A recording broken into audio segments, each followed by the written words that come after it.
Hi friends, welcome to Veti Samayal. இன்னைக்கு நம்ம Veti Samayalல பார்க்க போற டிஷ் ஒரு lunch box recipe cabbage pepper rice. வாங்க எப்படி பண்ணதுன்னு பார்க்கலாம்.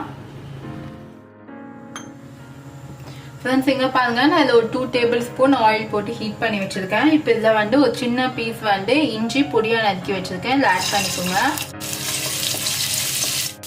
Friends, இப்போ இது கூடயே நம்ம 2 முட்டை வந்து உடைச்சு ஆட் பண்ணிக்கலாம்.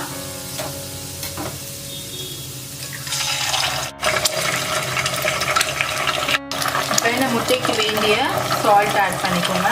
நெக்ஸ்ட் கொஞ்சம் மிளகுத்தூள்,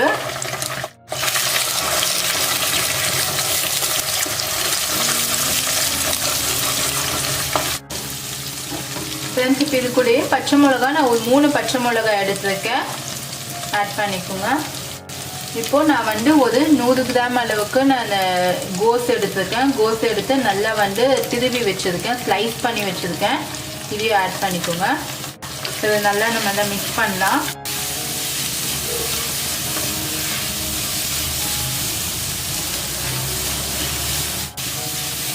இந்த கோஸ் வந்து நம்மளுக்கு நல்லா கொஞ்சம் சுருங்கி வரணும், வதங்கி அது வரைக்கும் நீங்க நல்லா ஃப்ரை பண்ணுங்க.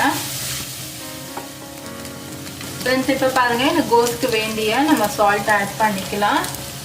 நெக்ஸ்ட் நான் 1 டீஸ்பூன் அளவு நான் பெப்பர் பவுடர் எடுத்து வச்சிருக்கேன். இதையும் இதில் ஆட் பண்ணிக்கோங்க. ஆட் பண்ணி நல்லா மிக்ஸ் பண்ணிக்கோங்க. ஃப்ரெண்ட்ஸ் இது ரொம்ப ஈஸி, குழந்தைங்களுக்கு வந்து நீங்கள் லஞ்ச் பாக்ஸாக நீங்கள் கட்டி கொடுக்கலாம். இது பார்க்க வந்து நமக்கு ஃப்ரைட் ரைஸ் மாதிரியே இருக்கும், டேஸ்ட்டு எல்லாமே ரொம்ப ஹெல்த்தி கூட. நீங்கள் கண்டிப்பாக வீட்டில் ட்ரை பண்ணி பாருங்கள். இப்போ நான் ஒரு அளவுக்கு வந்து பாஸ்மதி ரைஸை வந்து நான் வேக வச்சு நான் எடுத்து வச்சுருக்கேன். நீங்கள் இந்த பாஸ்மதி ரைஸ் வேக வைக்கும் போது கொஞ்சம் எண்ணெய் ஊற்றிக்கோங்க, அப்போ தான் உங்களுக்கு சாப்பாடு வந்து இந்த மாதிரி நல்லா உதிரியாக இருக்கும். இப்போ இதில் ஆட் பண்ணிடலாம். இப்போ ஆட் பண்ணி நம்ம நல்லா மிக்ஸ் பண்ணலாம்.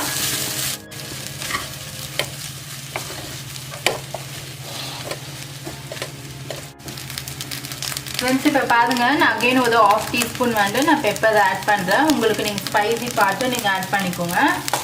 அகைன் நீங்கள் நல்லா மிக்ஸ் பண்ணிக்கோங்க.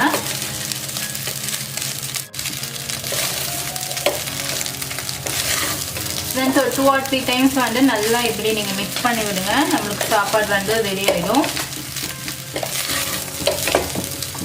இப்போ நான் ஃபைனலாக ஸ்ப்ரிங் ஆனியன்ஸ் வச்சுருக்கேன், இப்போ இதில் ஆட் பண்ணிடலாம்.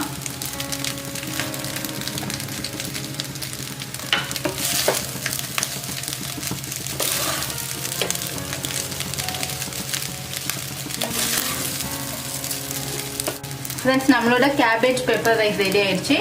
இதை நம்ம பிளேட்டுக்கு ட்ரான்ஸ்ஃபர் பண்ணிடலாம். ஃப்ரெண்ட்ஸ் நமக்கு இன்னையோட கேபேஜ் பெப்பர் ரைஸ் ரெடி ஆயிடுச்சு. ரொம்ப ஈஸியாக குயிக்காக ஒரு 15 மினிட்ஸில் பண்ணிடலாம். நீங்களும் கண்டிப்பாக வீட்டில் ட்ரை பண்ணி பாருங்க. இந்த ரெசிபி உங்களுக்கு பிடிச்சிருந்தா இந்த ரெசிபிக்கு ஒரு லைக் கொடுங்க, உங்கள் ஃப்ரெண்ட்ஸுக்கு ஷேர் பண்ணுங்க, என்னோட சேனலுக்கு சப்ஸ்கிரைப் பண்ணுங்க. சுவையான உணவுடன் ஆரோக்கியமான வாழ்க்கை.